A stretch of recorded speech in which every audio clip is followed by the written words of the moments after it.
का एक बार फिर से सर्व ज्ञान एकेडमी के यूट्यूब चैनल पे। दोस्तों, आज की क्लास में हम बात करेंगे संस्कृत भाषा के शिक्षण सूत्रों के बारे में जो सभी प्रतियोगिता परीक्षाओं के लिए उपयोगी होंगे।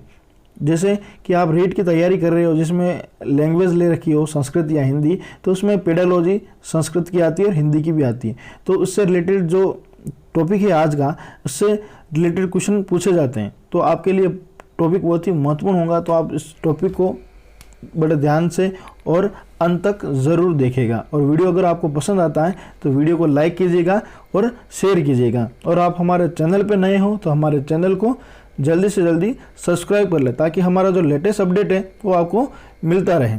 तो दोस्तों, शुरू करते हैं संस्कृत भाषा शिक्षण सूत्र से संबंधित हमारा जो टॉपिक है उसके बारे में विस्तृत रूप से हम चर्चा करेंगे। संस्कृत भाषा शिक्षण सूत्र। दोस्तों, संस्कृत भाषा शिक्षण सूत्र जो है वो बड़े ही महत्वपूर्ण है। पिछली वीडियो में हमने बात की थी शिक्षण सूत्र के सिद्धांतों के बारे में। आज हम बात करेंगे शिक्षण के सूत्रों के बारे में। शिक्षण में कठिनाइयों का समाधान करने के लिए मनोवैज्ञानिकों व शिक्षा शास्त्रियों ने अपने अनुभवों और विचारों को सूत्र रूप में प्रस्तुत किया है, जिन्हें क्या कहा गया? शिक्षण सूत्र। क्या कहा कि शिक्षण की कठिनाइयों का समाधान करने के लिए कुछ मनोवैज्ञानिकों और शिक्षा शास्त्रियों ने मिलकर अपने अनुभव और विचारों को सूत्र के रूप में प्रस्तुत किया, जिस कारण से उनको क्या कहा गया? शिक्षण सूत्र।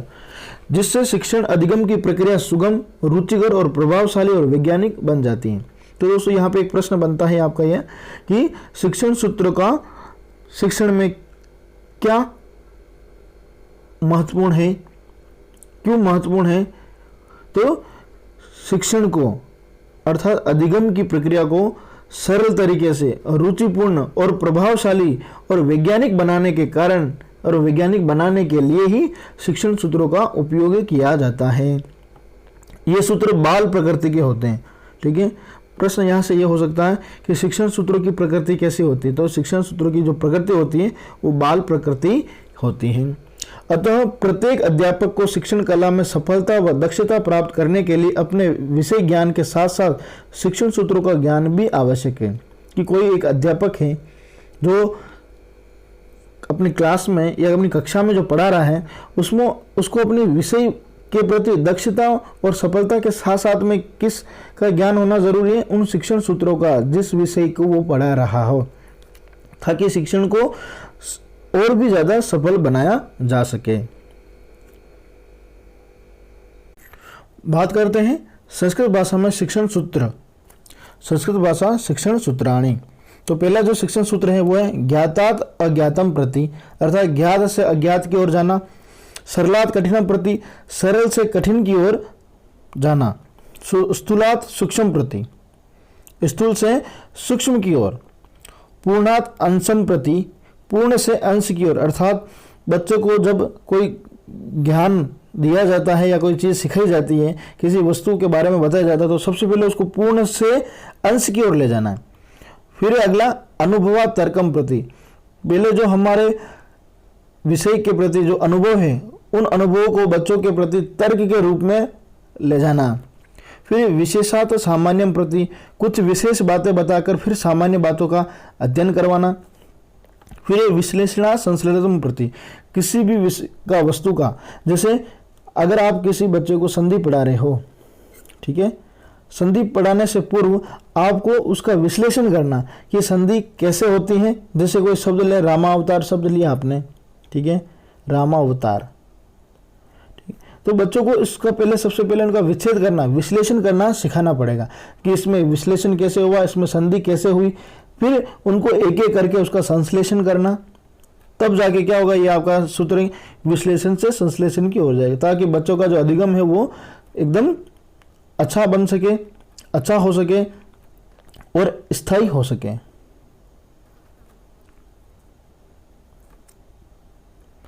अगला है अनिश्चितात् निश्चितम प्रति।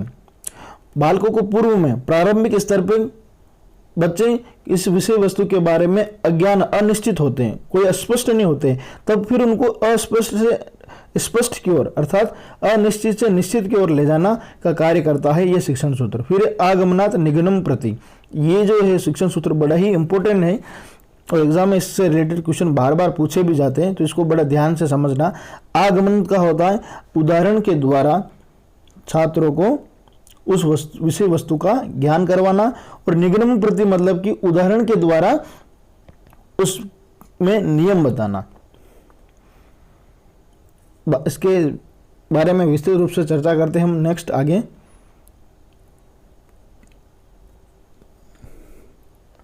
सबसे पहले हमारा जो शिक्षण सूत्र है वो ज्ञातात् अज्ञातम प्रति। ज्ञाता का अर्थ जिसके बारे में आप जानते हो उससे अपना शिक्षण कार्य शुरू करना चाहिए। फिर अज्ञातम प्रति, फिर जो हम नहीं जानते उसकी ओर ले जाना चाहिए। तो इस सूत्र के अनुसार शिक्षक को बालकों की ज्ञात अर्थात बालक जिसके बारे में जानता हो, जिस विषय वस्तु के बारे में जानता हो, उसको पूर्व ज्ञान को जांच कर उसी के आधार पर उन्हें नया ज्ञान देना चाहिए।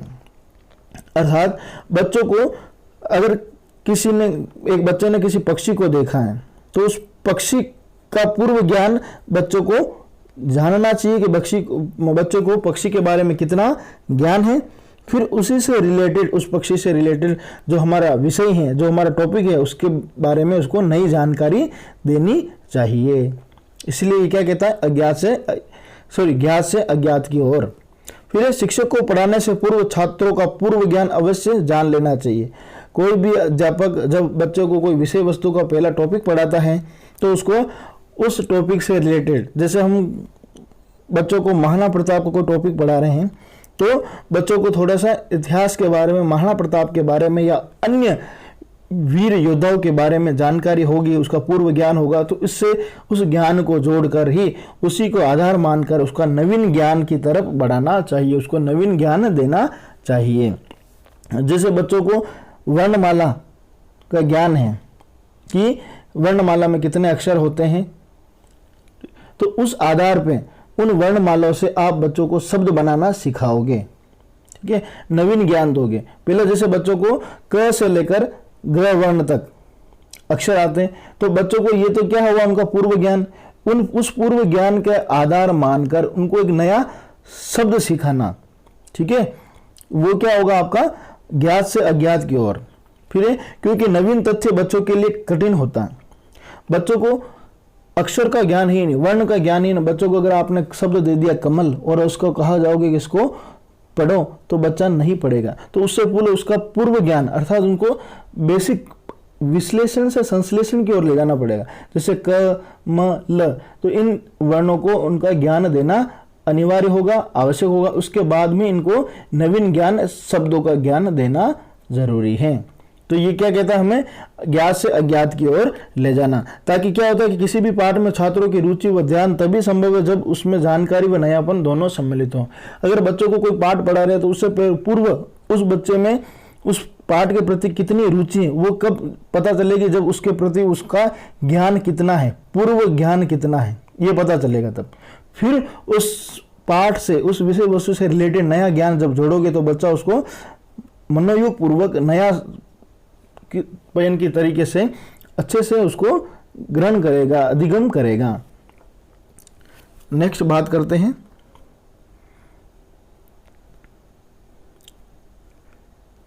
सरलात कठिनम प्रति, सरल से कठिन की ओर। हमेशा ध्यान देना, ये जो शिक्षण सूत्र कहता है कि किसी भी बच्चों को, प्राथमिक स्तर तक बच्चों को या उच्च प्राथमिक स्तर के बच्चों को 1 से 8 तक, इन बच्चों को जो विधि दी जाती है, जिस विधि से पढ़ाया जाता है, वो होता है शिक्षण सूत्र काम में लिया सरल से कठिन के प्रति।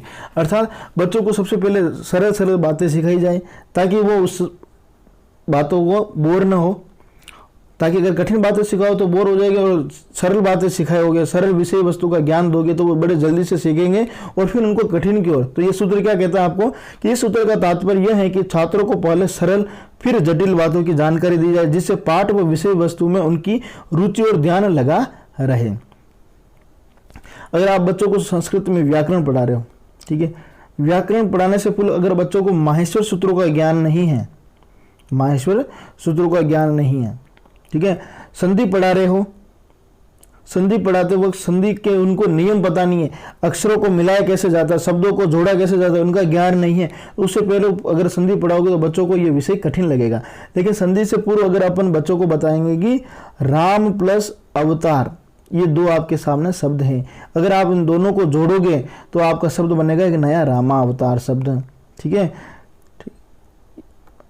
शब्द बना कृष्ण प्लस एक, तो कृष्ण एक शब्द बना, एक प्लस एक। जब बच्चों को इस तरह से शब्दों को जोड़ना सिखाओगे तब जाके सरल बात सिखाओगे तो बच्चे जोड़ने आसानी सीखेंगे। तो फिर उसके बाद उसको कठिन की तरफ, संधि के नियमों की तरफ ले जाओगे तो बच्चा उसको पढ़ने में रुचि भी लेगा और ध्यान भी लगाएगा। फिर यह क्रम बाल विकास के अनुकूल और मनोवैज्ञानिक माना है। मनोवैज्ञानिक है क्योंकि बच्चा आयु बढ़ने और मानसिक विकास के साथ जटिल बातों को भी समझने लगा। जैसे जैसे बच्चा बड़ी क्लासों में जाएगा तो वो उनके प्रति जटिल बातों को सीखना बड़ा आसान हो जाएगा। जब उसको सरल बातों का ज्ञान बहुत ज़्यादा हो जाएगा, अच्छी तरह से उसको अधिगम हो जाएगा। यदि अध्यापक प्रारंभ में ही कठिन बातों तथ्यों को छात्रों को बताने लगे तो उसे समझने में असमर्थ रहेंगे, इससे शिक्षक का प्रयास व्यर्थ हो जाएगा। जैसे हमने बात की कि बच्चों को अगर आप संस्कृत में समास पढ़ा रहे हो, समास पढ़ाने से पूर्व अगर आपने बच्चों को क्या कहा, समास के नियम बता दिए कि ये इसके भेद होते हैं और इसके नियम इस तरह से चलते हैं और इस प्रकार के शब्द बनते हैं, तो बच्चों को वो समझ में नहीं आएगा। तो बच्चों को सबसे पहले समास का अर्थ क्या होता है, ठीक है, समास के शब्दों को कैसे बनाया जाता है, उनके विच्छेद कैसे होते हैं, विग्रह कैसे किया जाता है, इन सब के बारे में जानकारी दोगे। उसके बाद अगर आप उसको उसके नियमों को जानकारी दोगे तो बच्चा उसको सीखने में रुचि लेगा, ध्यान लगाएगा। उदाहरण जैसे संधि के बाद समास आदि। ठीक है, कोई टॉपिक जैसे अगर आप बच्चों को कोई संधि बढ़ा रहे हो तो उससे पहले आप बच्चों को वर्ण का ज्ञान देना आवश्यक है। अगला है स्थूलात् सूक्ष्म प्रति, स्थूल से सूक्ष्म की ओर जाना। इस संस्कृत शिक्षण के समय स्थूल पदार्थ दिखाकर, स्थूल का अर्थ कोई ठोस पदार्थ दिखाकर उनका नाम, स्वरूप, स्वभाव आदि का वर्णन करना चाहिए। जैसे बच्चों को अगर पानी शब्द का ज्ञान नहीं है तो उसको पहले उसको बच्चों को तरल पदार्थ बताना चाहिए, तरल पदार्थ। ठीक है, जैसे कोई पानी बता दिया, अब इससे संबंधित पानी जैसा क्या होता है, दूध तरल पदार्थ में, ठीक है, तेल हुआ। तो इस तरह से बच्चों को स्थूल से सूक्ष्म की पहले बच्चों को कोई भी ऐसी वस्तु का बताना, जैसे बच्चों को अगर आपने शब्द बताया कमल, शब्द सिखाना तो उसको पूर्व में उसको कमल का एक फूल दिखाना होगा ताकि बच्चों के दिमाग में वो आ जाए और उससे संबंधित वो शब्द को याद रख पाए। शिक्षण में दृश्य श्रव्य साधन का प्रयोग करते हुए नियम, क्लिष्ट भाव तथा सूक्ष्म भाव स्पष्ट करना, उदाहरण से नियम की ओर प्रक्रिया चलती रहती है। इसमें क्या होता है कि बच्चों को शिक्षण के दौरान दृश्य और श्रव्य साधन का प्रयोग किया जाता है और प्रयोग करते हुए उनके नियम, क्लिष्ट भाव, फिर उसके बाद उनके जो कठिन नियम है और उनके जो भाव निकलते हैं वो सूक्ष्म भाव स्पष्ट करना, उदाहरण से नियम की, अर्थात ये भी स्थूल से सूक्ष्म की और उदाहरण से निगम की ओर जाने की क्रिया चलती है। इसमें इस तरह इसका काम में लिया जाता है, इसका प्रयोग होता है। जैसे बच्चों को अभी 6 क्लास से 8 क्लास या 1 से 5 क्लास में TLM का प्रयोग किया जाता है, TLM।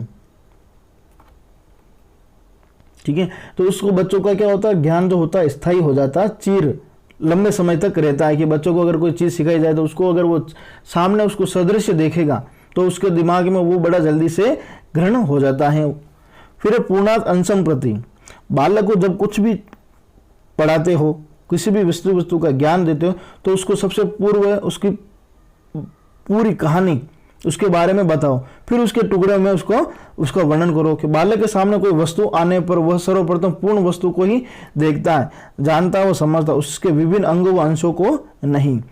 बच्चों को अगर आप कोई भी चीज़ बताओगे तो वो सबसे पहले उसके बारे में पूर्ण जानकारी रखेगा। अगर बच्चा उस वस्तु के प्रति पहले कभी देखा नहीं, अनभिज्ञ हो उस वस्तु के बारे में, जब वो उसको पूर्ण देखेगा उसके बाद उसको अगर अंशों में, उसके भागों के बारे में बताओगे तो बच्चा उसको अच्छी तरह से सीखेगा। इसलिए क्या है, पूर्णात अंशम प्रति।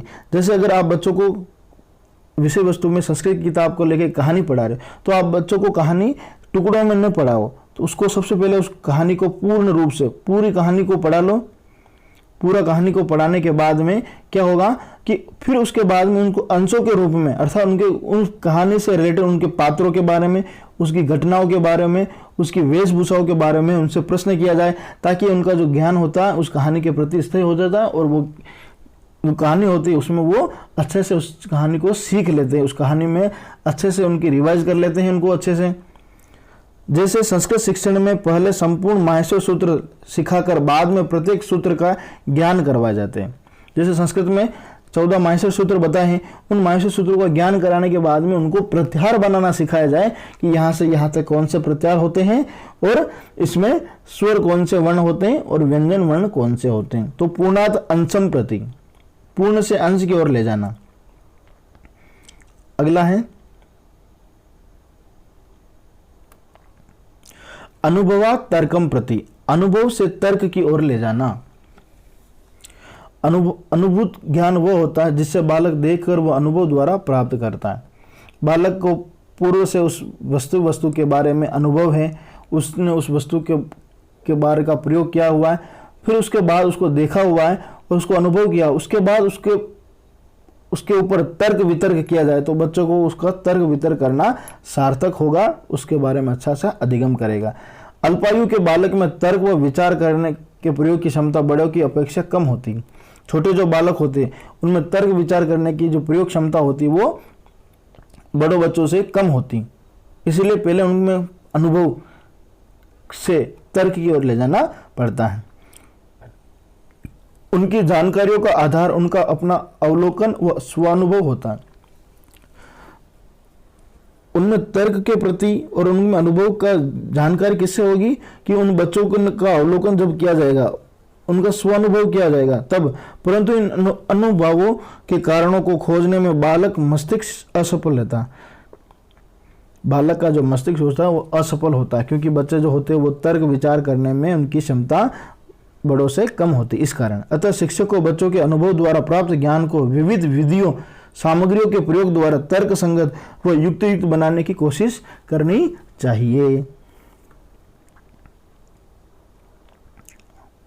अगला है विशेषात सामान्यम प्रति, एक अच्छा शिक्षक अपने शिक्षण को आगमन से करता है और निगमन पर समाप्त करता है। इस सूत्र के अनुसार पहले उदाहरण प्रस्तुत किए जाते हैं, तत्पश्चात सामान्य नियमों की स्थापना की जाती है। ये जो शिक्षण सूत्र है ये आगमन से निगमन की ओर का समान है। विशेषात सामान्यम प्रति, व्याकरण शिक्षण में इसका अधिक महत्व होता है। संस्कृत हिंदी में सुक्ति एक विशिष्ट विचार से संबंधित होती है, परंतु उसकी व्याख्या सामान्य संदर्भ में की जाती है। जैसे आप संस्कृत में हो या हिंदी का अगर आप कोई दोहा लोगे तो उसका जो विशेष रूप से उसका वर्णन किया होगा, उसको छंदों के माध्यम से, अलंकारों के माध्यम से उसको लिखा हुआ होगा, लेकिन उसका जो मूल अर्थ होता है वो एक सामान्य भाषा में लिखा जाता है। तो ये क्या कहता है, विशेष से सामान्य की ओर ले जाना। उसी प्रकार संस्कृत का एक श्लोक हुआ या कोई सुक्ति हुई तो एक विशिष्ट विचार भाव करती। जैसे एक है जननी जन्म भूमिश्च स्वर्गाद अपि गिरियसी,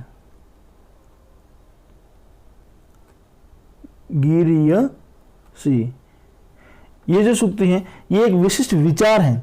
इसको सामान्य रूप में उसकी व्याख्या की जाए तो क्या होता है कि जननी अर्थात मातृभूमि जो होती है वो जननी जन्मभूमि अर्थात मातृभूमि जो होती है वो जननी अपनी माँ से भी बढ़कर होती है। स्वर्गादपि गिरियसी अर्थात स्वर्ग से भी महान होती है, स्वर्ग से भी बढ़कर होती है। तो इसकी व्याख्या सामान्य रूप से हुई, लेकिन इसका जो अलग भाषा में जो इसका व्याख्या की गई, उसका जो शब्दों में पूरे हो गया है श्लोक के माध्यम से, सूक्ति के द्वारा, वो एक विशिष्ट विचार प्रकट करता है।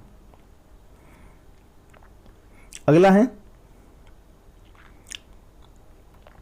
विश्लेषणात् संश्लेषण प्रति, विश्लेषण बालक को किसी बात को भली प्रकार समझाने में सहायक होता तो संश्लेषण उस बात के ज्ञान को निश्चित रूप ज्ञान प्रदान करता है। ठीक है, विश्लेषण से संश्लेषण की ओर का अर्थात हुआ कि अगर आप बच्चों को शब्द सिखा रहे हो, रमेश, बच्चों को इसका ज्ञान नहीं है तो उसका संश्लेषण विश्लेषण किया जाए तो कि र में क्या मिला हुआ स्वर अ, म में क्या मिला हुआ ए और श में क्या मिला हुआ अ। इस प्रकार ये बच्चों का क्या किया, विश्लेषण के द्वारा समझाया गया। अब इसको संश्लेषण की तरह कि र में अ मिला तो क्या बना, र बना, म में ए मिला तो मैं बना, और स में ए मिला तो स बना। इस प्रकार बच्चों का जो ज्ञान होता है वो चिरस्थायी निश्चित हो जाता है कि अगली बार बच्चा जब पता करेगा कि जैसे कोई म अक्षर है तो इसमें कौन सा स्वर मिला हुआ है, उसी प्रकार में वर्ण है तो इसमें कौन सा स्वर मिला हुआ। तो इस प्रकार उनका बच्चों का ज्ञान स्थायी हो जाता है और वो शब्दों को सीख लेता है। इस सूत्र के अनुसार किसी घटना या तथ्य की जानकारी पहले समग्र रूप में कराकर फिर उसके विविध भागों को व्याख्या व विश्लेषण द्वारा स्पष्ट किया जाना चाहिए। तत्पश्चात उन भागों या खंडों को आपस में जोड़कर पूरी जानकारी कराकर निष्कर्ष तक पहुंचना चाहिए। शिक्षण में विश्लेषण व संश्लेषण दोनों आवश्यक होते हैं, इस बात का आपको ध्यान रखना है। अगला है अनिश्चितात् निश्चितम प्रति। प्रारंभ में बच्चों को किसी घटना, तथ्य या वस्तु का स्पष्ट व अनिश्चित ज्ञान होता है।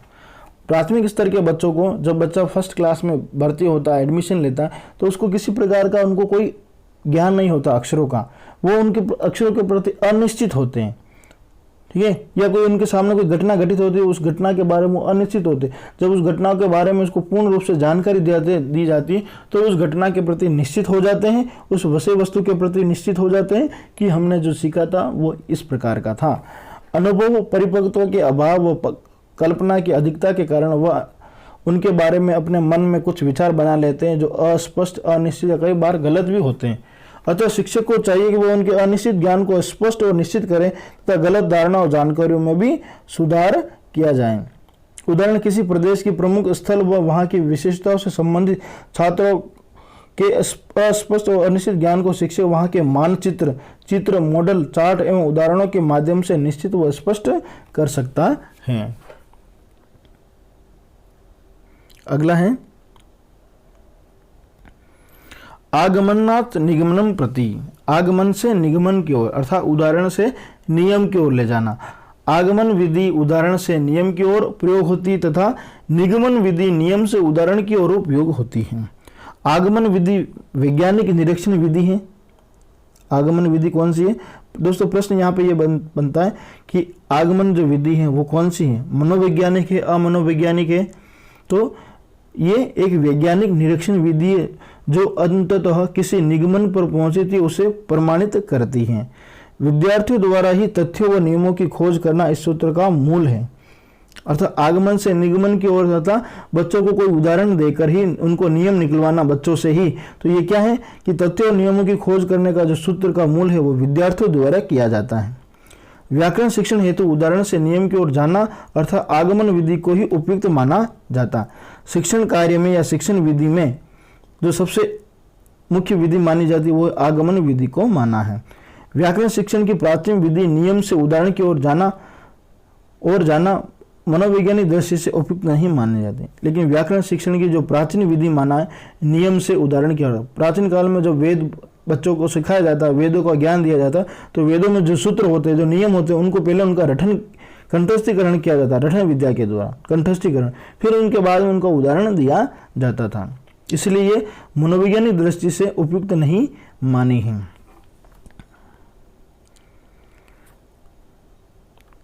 दोस्तों हमारा वीडियो आपको कैसा लगा कमेंट के द्वारा ज़रूर बताइएगा, और आपको हमारी वीडियो पसंद आती है तो वीडियो को लाइक कीजिएगा और शेयर कीजिएगा। और आप हमारे चैनल पर नए हो तो हमारे चैनल को जल्दी से जल्दी सब्सक्राइब कर लें, सर्वज्ञान एकेडमी को, और बेल आइकन को प्रेस करना ना भूलें ताकि हमारा जो लेटेस्ट अपडेट है वो आपको मिलता रहे। धन्यवाद।